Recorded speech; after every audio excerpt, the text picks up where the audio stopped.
शेतकरी मित्रांनो नमस्कार. आजचा आपला विषय आहे की पाऊस का मोजायचा.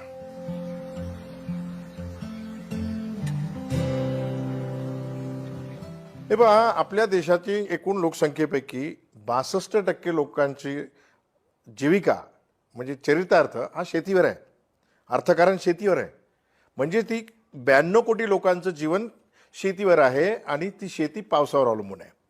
पण दुर्दैवाने हा पाऊस आपण मोजतो का? आजही आपल्याला एका तालुक्यामध्ये जास्तीत जास्त 3 पर्जन्यमापक आहेत. काही प्रगत तालुक्यांमध्ये किंवा ठिकठिकाणी काही याच्यापेक्षा जास्त असतील, पण सरासरी 3 आहेत. म्हणजे एका तालुक्यात जर 150-200 गावं धरली तर 60-70 गाव मिळून एक पर्जन्यमापक आहे. अहो, खरं तर आत्ताच्या निरीक्षणानुसार एका गावच्या 3 शिवारामध्ये 3 वेगवेगळ्या प्रकारचा किंवा क्वांटिटीचा पाऊस पडतो. दुर्दैवाने आपण गावात एक पर्जन्यमापक ठेवत नाही, 60-70 गावं मिळून एक पर्जन्यमापक आहे.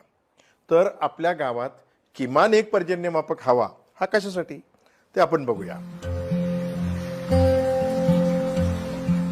पहिली गोष्ट म्हणजे आपल्याकडे एकूण पाऊस किती आला पूर्ण वर्षभरामध्ये हे मोजण्यासाठी. आपण अंदाजेच म्हणतो यंदा खूप पाऊस झाला, यंदा कमी पाऊस झाला. हा कमी आणि जास्त हा 21व्या शतकात योग्य असलेला शब्द नाही. आपल्याला ॲक्युरसीकडे गेलं तर पुढे कसे फायदे होतात.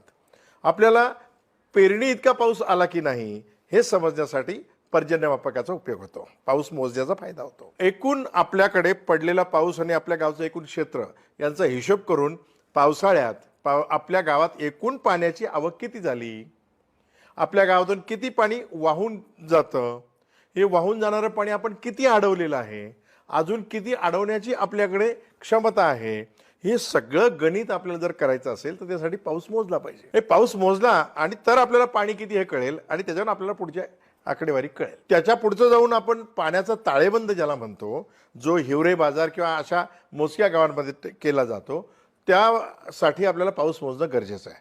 ही गावं काय करतात तर एक पाऊस किती पडला त्यावर आधारित नियोजन करतात. उदाहरणार्थ 400 मिलीमीटर जर पाऊस झाला तर ही 3 पिकं घेतात.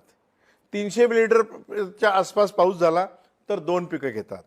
या 200 मिलीमीटरच्या आसपास पाऊस झाला तर ही फक्त चारा पिके घेतात.